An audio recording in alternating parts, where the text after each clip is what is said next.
الحمد للہ وکفا وسلام علی عبادہ الذین اصطفیٰ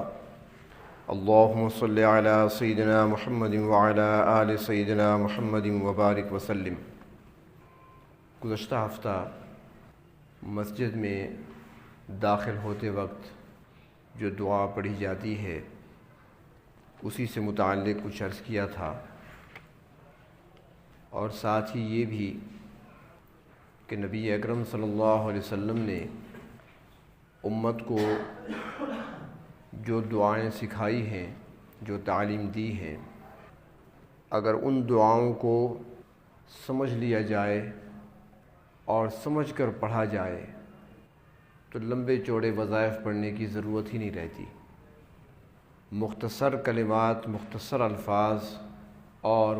کافی وسیع مفہوم اپنے اندر رکھتے ہوئے وہ کلمات ہیں۔ جو بھی دعا ہے اس کو اگر دیکھا جائے تو آپ کو ایسے ہی نظر آئے گی۔ تو مسجد میں داخل ہوتے وقت جو دعا پڑھی جاتی ہے، اللہم افتح لی ابواب رحمتک، یا اللہ ہمارے لیے یا میرے لیے اپنی رحمت کے دروازے کھول دیجئے۔ رحمت سے متعلق عرض کیا تھا کہ اللہ رب العزت کی رحمت لا محدود ہے، ہر چیز پہ سبقت لے گئی ہے اللہ کی رحمت۔ اس کے بارے میں ہم سوچ بھی نہیں سکتے، تصور نہیں کر سکتے، لیکن ہمیں سمجھانے کے لیے مثال دی گئی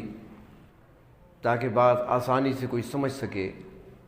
فرمایا کہ اگر رحمت کے 100 حصے کر لیے جائیں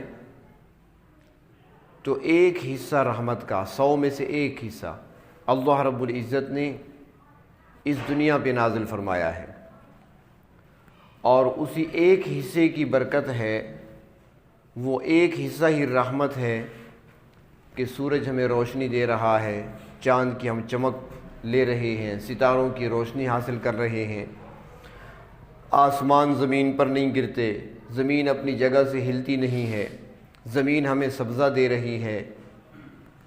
ساری نعمتیں بارش کی طرح ہم پہ برس رہی ہیں دن رات،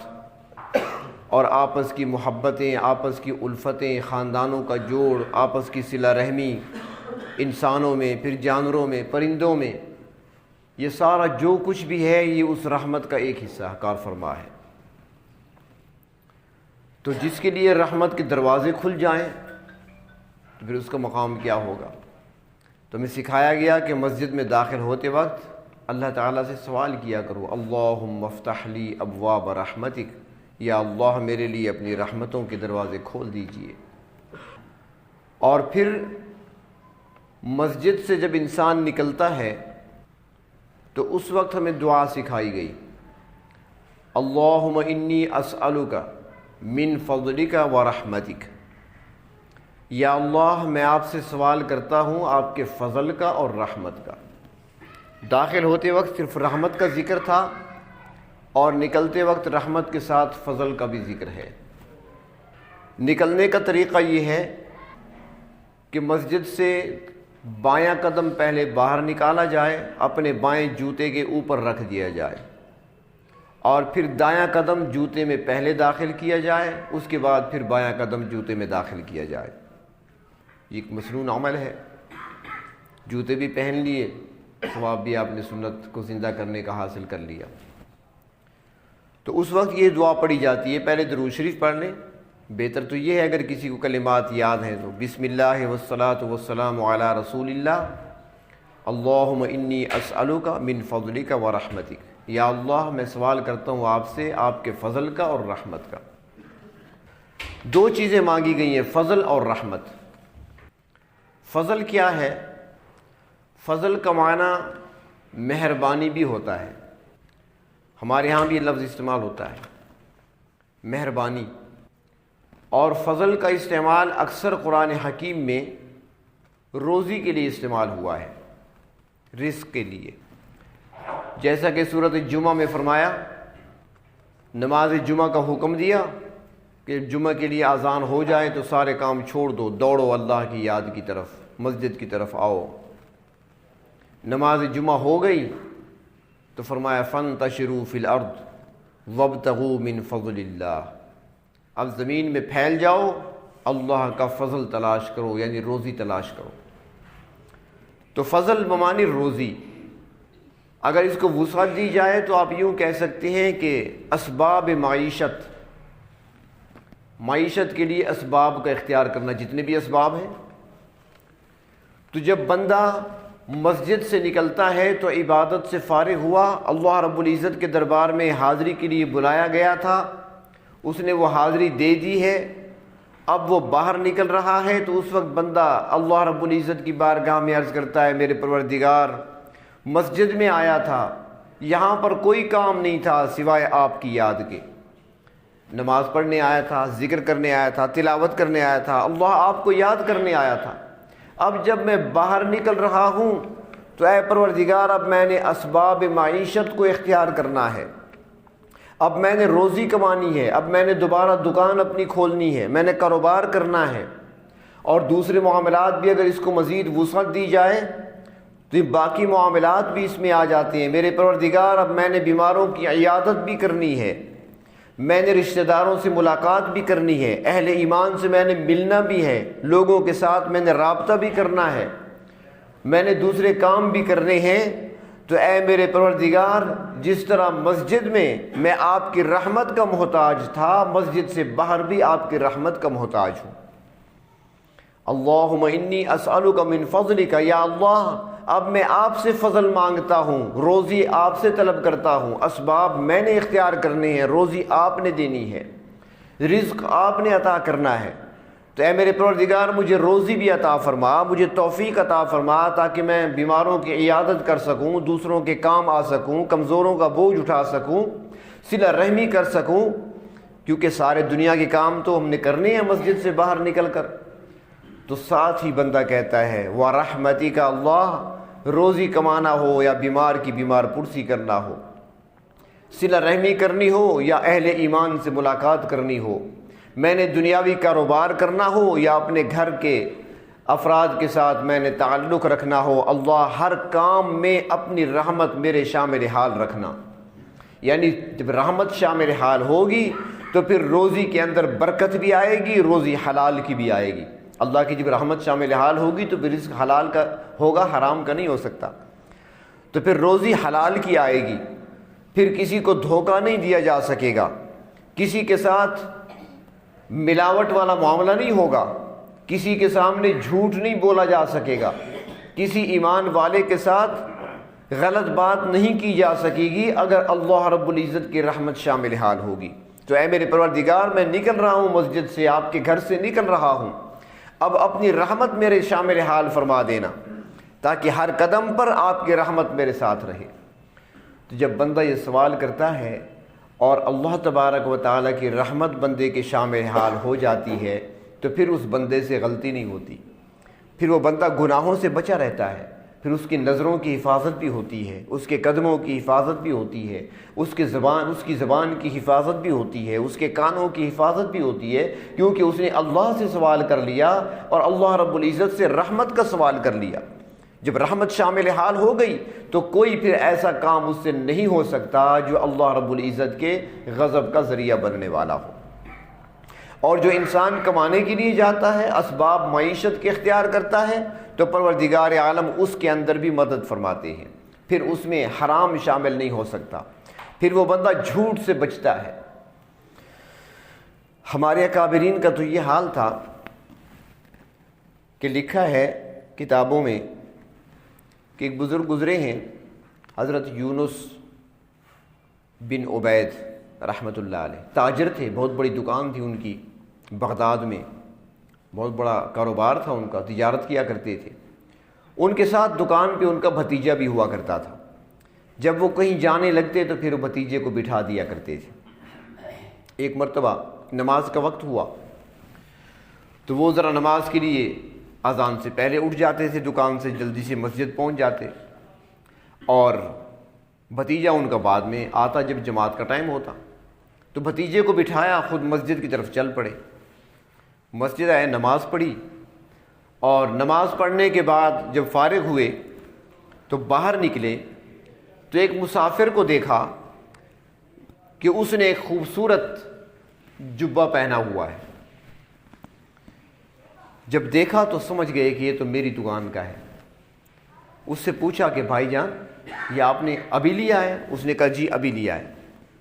کہاں سے لیا، کس دکان سے لیا؟ اس نے جو پتہ بتایا تو وہ ان کی اپنی دکان تھی، سمجھ گئے میری دکان سے لیا ہے، میرے بھتیجے نے بیچا ہے۔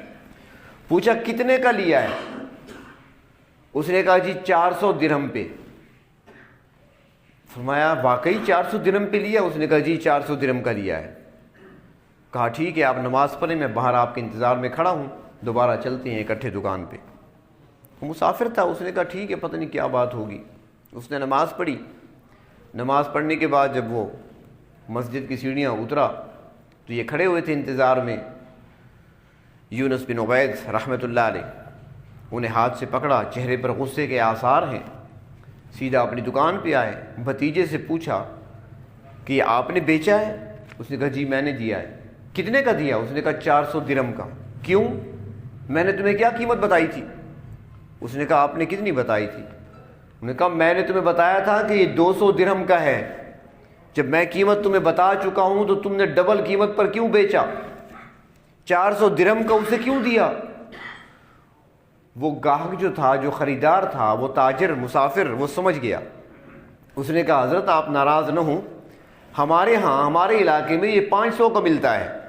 400 کا مجھے سستا ملا ہے اور میں نے خوشی سے لے لیا، قیمت میں نے ادا کر دیا، میں اس پر راضی ہوں سودے پر، آپ ناراض نہ ہوں، بس ٹھیک ہے 400 کا ملا ہے تو ٹھیک ہے، مجھے کوئی اعتراض نہیں ہے۔ فرمانے لگے نہیں، مجھے اللہ کے محبوب صلی اللہ علیہ وسلم کا قول مبارک یاد ہے، آپ نے ارشاد فرمایا کہ مسلمان وہ ہے کہ جو اپنے دوسرے مسلمان بھائی کے لیے وہی پسند کرے جو اپنے لیے پسند کرتا ہے۔ میں آپ سے زیادہ رقم وصول نہیں کر سکتا، اسلام نے، شریعت نے ہمیں منافع کمانے کی اجازت تو دی ہے لیکن کسی مسلمان کو لوٹنے کی اجازت نہیں دی۔ بھتیجے سے کہا کہ 200 درہم نکالو، اس کو واپس کر دو۔ ایسے لوگ تھے ہمارے ہاں جن کے دلوں کے اندر ہمدردی کا جذبہ ہوا کرتا تھا، اور یہ جذبہ ہمارے اندر کب آئے گا؟ ہم خود محنت تو کر نہیں سکتے، کوشش تو ہم کریں لیکن اس وقت تک نہیں ہو سکتا جب تک پروردگار عالم کی رحمت شامل حال نہیں ہوگی۔ تو اس لیے جب مسجد سے نکلیں، دنیا کی طرف آئیں تو اللہم انی اسألک من فضلک ورحمتک، اللہ روزی کا سوال بھی کرتا ہوں لیکن اپنی رحمت میرے شامل حال رکھنا تاکہ میں کسی کے ساتھ زیادتی نہ کر سکوں، تاکہ میں کسی کو دھوکہ نہ دے سکوں، تاکہ میں کسی کو لوٹ نہ سکوں۔ اور پھر جب انسان کو اللہ تبارک و تعالی اپنی رحمت میں سے حصہ عطا فرما دیتے ہیں، یعنی اپنی رحمت کے دروازے اس کے لیے کھول دیتے ہیں، تو پھر اس بندے کو اللہ رب العزت کی معرفت بھی حاصل ہو جاتی ہے، پھر ایسے اسباب بھی پیدا ہو جاتے ہیں کہ بندے کا تعلق رب تعالیٰ کے ساتھ جڑ جاتا ہے، کیونکہ اندر طلب ہے، آ گئی نا۔ جب طلب آئی، اللہ سے سوال کیا، جب دل سے مانگا تو اللہ تعالیٰ عطا فرما دیتے ہیں، اپنی معیت بھی نصیب فرماتے ہیں، اپنی محبت بھی عطا فرماتے ہیں، اپنی معرفت بھی نصیب فرماتے ہیں۔ حضرت شفیق بن ابراہیم بلخی رحمۃ اللہ علیہ اولیاء کی فہرست میں ایک روشن نام ہے ان کا۔ ان کے بارے میں آتا ہے کہ وہ ایک مرتبہ ان کے علاقے میں قحط پڑ گیا، اور ایسا قحط کہ ہر بندہ پریشان نظر آتا تھا، کھانے کے لیے کچھ نہیں ملتا تھا، دانے دانے کو لوگ ترس گئے، ہر آدمی کے چہرے پر پریشانی اور ویرانی کا ڈیرا، ہر کوئی خاموش، کوئی کسی سے بات تک نہیں کرتا، خود جو پریشان ہے، بچے بھوکے ہیں، گھر میں کھانا نہیں، پینے کے لیے پانی بمشکل ملتا ہے، تو پریشانی کے عالم میں تھے سارے۔ تو ایک دن یہ تاجر تھے، ان کی بھی دکان تھی، کاروبار تھا بازار میں، یہ اپنی دکان پہ بیٹھے ہیں، حضرت شفیق بن ابراہیم بلخی رحمۃ اللہ علیہ، سارے لوگ پریشانی کے عالم میں ہیں، سر جھکائے گزر رہے ہیں، کوئی آ رہا ہے کوئی جا رہا ہے، جب کسی کے پاس کھانے کے لیے کچھ نہیں ہے تو خریدار بھی تو نہیں ہوں گے۔ تو اس دوران ایک غلام کو دیکھا کہ وہ اچھلتا کودتا ہوا اور کچھ اشعار کہتا ہوا، گنگناتا ہوا بازار میں سے گزر رہا ہے، جسے ہمارے ہاں کہتے ہیں نا مستی میں تھا وہ۔ بڑا اچھل رہا ہے، بڑا کود رہا ہے، بڑا خوش ہے۔ حضرت شفیق بن ابراہیم بلخی نے جب دیکھا تو بڑے حیران ہوئے کہ سارے لوگ پریشان ہیں، اور یہ دیکھو غلام کا ہے، اس کو دیکھو، یہ اچھلنے کودنے کا کون سا موقع ہے؟ یہ دن اچھلنے کودنے کے ہیں، یہ ناچنے کے دن تو نہیں ہے۔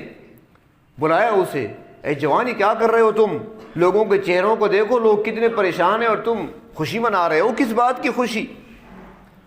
اس غلام نے کہا کہ یہ بتائیں آپ کہ لوگ پریشان کیوں ہیں؟ انہوں نے کہا لوگ پریشان ہیں، قحط ہے، لوگوں کو کھانے کو کچھ نہیں مل رہا، دانے دانے کو لوگ ترس رہے ہیں، اپنی حالت دیکھو، تم کیا کر رہے ہو؟ اس نے کہا جی لوگ پریشان ہوں گے، مجھے تو کوئی پریشانی نہیں، کیونکہ میں تو ایک ایسے مالک کا غلام ہوں جس کے پاس اپنا پورا ایک گاؤں ہے، اور اس گاؤں کی پوری آمدنی اس کے پاس آتی ہے، سارے کھیت اس کے اپنے ہیں، وہاں سے اس کے پاس اتنا غلہ آیا ہوا ہے، اتنا کچھ جمع پڑا ہے، مجھے کوئی فکر نہیں ہے، میرا مالک امیر بندہ ہے، اس کے پاس اتنا کچھ ہے کہ مجھے کوئی فکر نہیں ہے، مجھے وہ کھلا بھی رہا ہے، پلا بھی رہا ہے، پہنا بھی رہا ہے۔ بس یہ بات تھی جو حضرت شفیق بن ابراہیم بلخی کے دل پہ لگی، سر جھکا دیا، آنکھوں میں آنسو آ گئے۔ نوجوان سے کہا تم ٹھیک کہتے ہو، چلے جاؤ تم، اور دل ہی دل میں کہا میرے پروردگار، اس کا ایک مالک ہے، ایک گاؤں کا مالک ہے، اور وہ کتنا خوش ہے، اللہ ہمارے تو آپ مالک ہیں اور پوری کائنات کے مالک ہیں، ہم کیوں پریشان ہیں؟ جبکہ ہم نماز میں صبح و شام کہتے ہیں ایاک نعبد و ایاک نستعین، باہر آ کر ہم بھول جاتے ہیں اے اللہ آپ ہمارے مالک ہیں تو ہمیں پریشانی کیسی؟ اور پھر دعا مانگی ہے میرے پروردگار، آج سے میری ظاہر کی آنکھیں تو کھلی ہوئی ہیں، باہر کی چیزیں تو میں دیکھ رہا تھا لیکن باطن کی چیزیں میں نہیں دیکھ سکا، اے اللہ میری باطن کی آنکھیں بھی کھول دیجئے۔ تو اللہ رب العزت نے دل سے نکلی ہوئی دعا کو قبول فرمایا اور اپنے مقربین میں اسے شامل فرما لیا۔ تو پروردگار عالم پھر ایسے راستے بھی کھول دیتے ہیں اور برکتیں بھی عطا فرماتے ہیں، رزق کے اندر برکت بھی آتی ہے، روزی میں، رزق حلال میں اللہ رب العزت نے برکت رکھی ہے۔ حدیث شریف میں آتا ہے کہ ایک صحابی آئے، آ کر عرض کیا یا رسول اللہ صلی اللہ علیہ وسلم ایسا عمل بتائیے کہ میں مستجاب الدعوات بن جاؤں، جو دعا مانگوں میری قبول ہو جائے، ایسا عمل بتائیے۔ آپ نے فرمایا کہ مستجاب الدعوات بننا چاہتے ہو تو حلال کھایا کرو، حلال کھاؤ گے تو کھاتے کھاتے مستجاب الدعوات بن جاؤ گے، تمہاری ہر دعا قبول ہوگی۔ تو بندہ جب مسجد سے نکلتا ہے اللہ سے سوال کرتا ہے اللہ روزی کمانے کے لیے اب نکلا ہوں، دنیا کی طرف نکلا ہوں، اپنی رحمت میرے شامل حال فرما دیجئے۔ اور پھر جب اللہ کی رحمت شامل حال ہوتی ہے تو پھر جو اس کو فضل نصیب ہوتا ہے، جو روزی اس کو نصیب ہوتی ہے، اس کے اندر پھر خیر و برکت ہوتی ہے۔ دارالعلوم دیوبند میں مدرسین تھے، اس زمانے میں جو اکابر مدرسین تھے وہاں پر قاسم العلوم والخیرات حضرت مولانا قاسم نانوتوی رحمۃ اللہ علیہ، فقیہ ہند حضرت مولانا رشید احمد گنگوہی رحمۃ اللہ علیہ، اس زمانے کے بہت بڑے بزرگ حضرت مولانا یعقوب نانوتوی رحمۃ اللہ علیہ، یہ سارے حضرات تھے اس وقت، بڑے بڑے لوگ تھے،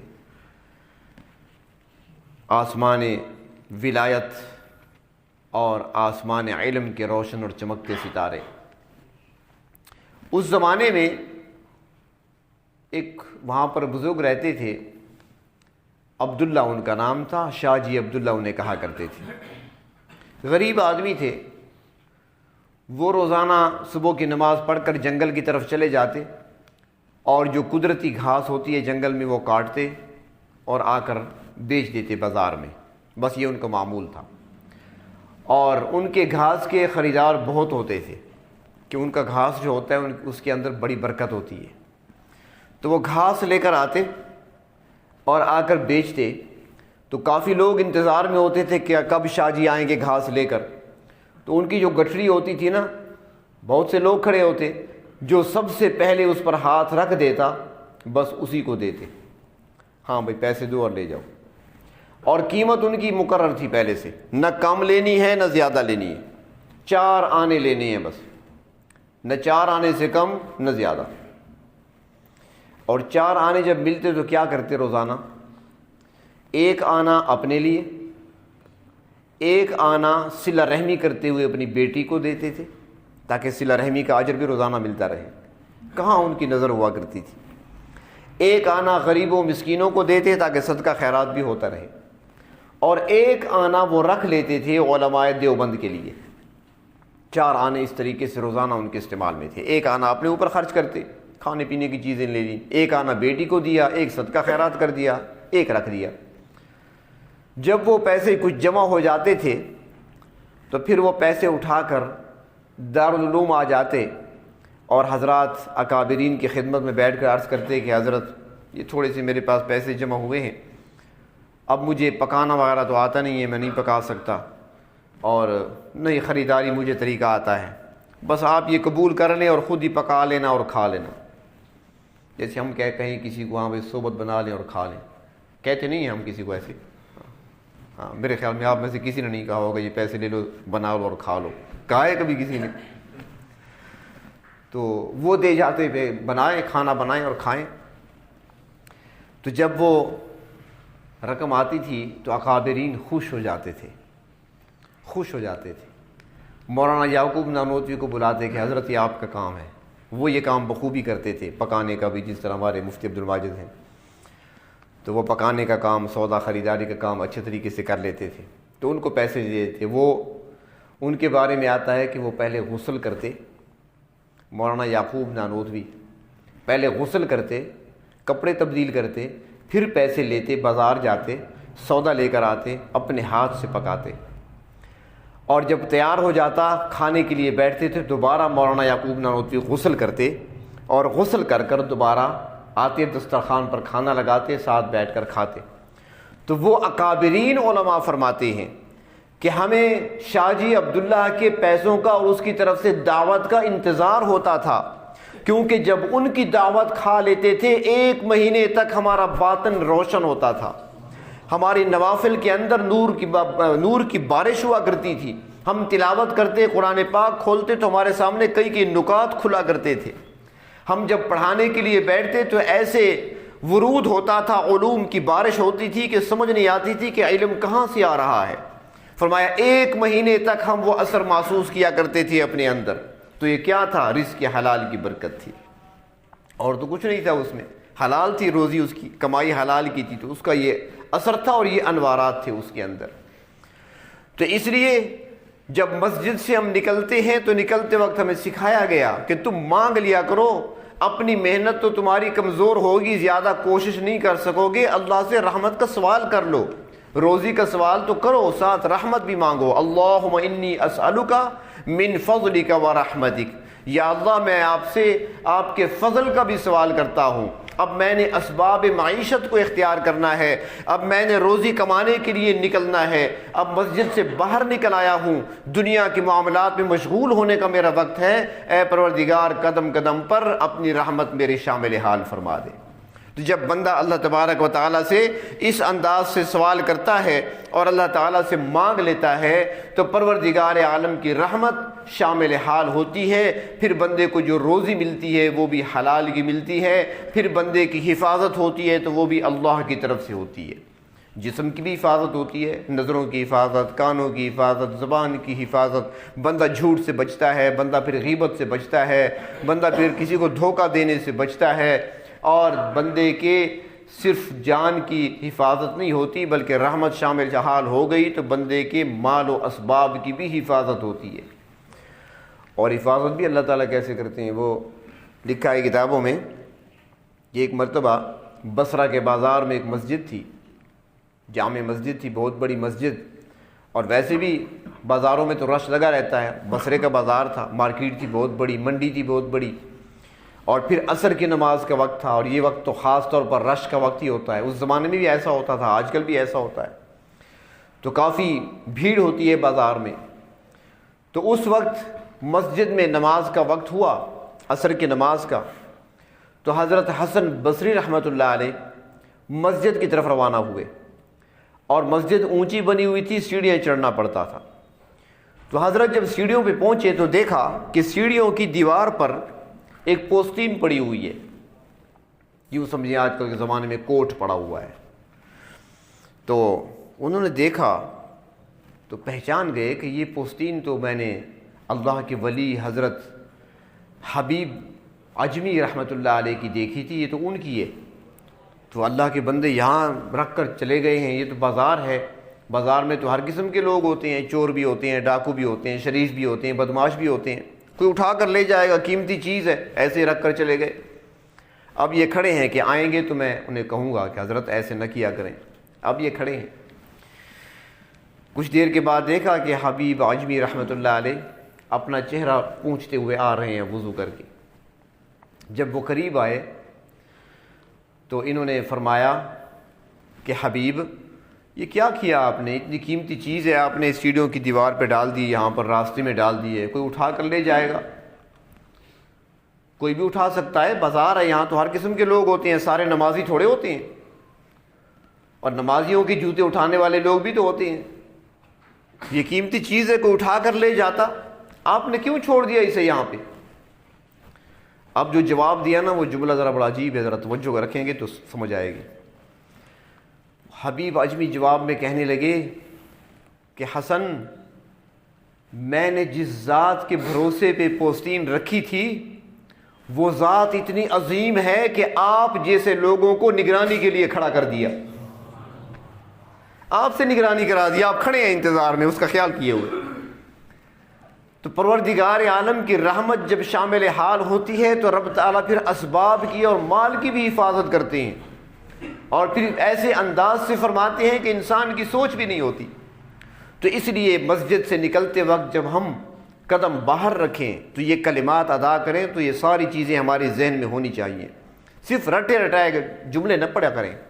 صرف یہ کلمات نہ کہا کریں، بلکہ سوچا کریں میں کیا کہہ رہا ہوں۔ اور یہاں پر یہ بھی آپ بات بھی عرض کر دوں کہ مسجد میں داخل ہوتے وقت بھی رحمت کا سوال تھا، اور مسجد سے نکلتے وقت بھی رحمت کا سوال ہے۔ تو فرق کیا ہے؟ داخل ہوتے وقت بھی رحمت کا سوال، اللہم افتح لی ابواب رحمتک، اور نکلتے وقت بھی رحمت کا سوال، اللہم انی اسألک من فضلک ورحمتک۔ وہاں بھی رحمت مانگی، یہاں بھی رحمت مانگی۔ تو یہ فرق سمجھیں کہ جب مسجد میں داخل ہوئے تو یہاں معاملات آخرت کے سامنے تھے، مسجد میں داخل ہوئے تو یہاں پر معاملات آخرت کے سامنے تھے، کیونکہ یہاں پر ہم نے جو کچھ بھی کرنا ہے وہ آخرت کے لیے ہے۔ یہ اور بات ہے کہ آج ہم مسجد میں وظیفے دنیا کے لیے پڑھ رہے ہیں، آج ہمارے مسجد کا داخلہ بھی دنیا کے لیے ہوتا ہے۔ غلطی سے کوئی آ بھی جائے نا تو تسبیح لے کے بیٹھے، فلاں نے وظیفہ بتایا روزی کی برکت کے لیے، فلاں نے بتایا نوکری کے لیے، فلاں نے بتایا کسی اور کام کے لیے، تو دنیا کے کام کے لیے نہیں مسجد۔ تو یہ در حقیقت یہاں پر آخرت کے لیے ہے سب کچھ۔ تو مسجد میں داخل ہوتے وقت دعا تھی، رحمت کا سوال تھا، تو یہاں پر آخرت کے لیے آئے تھے۔ کیا کرنا تھا یہاں پر؟ اللہ کا ذکر کرنا۔ آخرت کے ترازو وزنی ہوں گے نا ذکر سے۔ نماز پڑھنا، یہاں پر بخشش مانگنا، مغفرت طلب کرنا، اپنے گناہوں پر اللہ کے سامنے ندامت کا اظہار کرنا، معافی طلب کرنا، جنت کا سوال کرنا، اللہم انی اسألک الجنہ پڑھتے ہیں نا آپ صبح شام، جہنم سے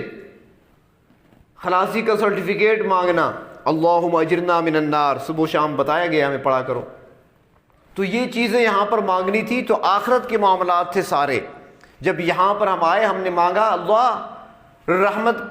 کے دروازے کھول دیجئے، اور کیا مطلب؟ اے اللہ رحمت کے دروازے کھل جائیں تاکہ مسجد میں میرا داخلہ، میرا آنا منظور ہو جائے، یہاں پر میری پڑھی ہوئی نماز آپ کی بارگاہ میں قبول ہو جائے، جو میں دعائیں آپ سے مانگوں وہ میری قبول ہو جائیں، اللہ اس نماز کی برکت سے میری بخشش ہو جائے، جو مجھ سے غلطیاں ہوئی ہیں معافی طلب کروں گا، میں استغفار پڑھوں گا تو اے اللہ میرے استغفار کو قبول کرتے ہوئے مجھے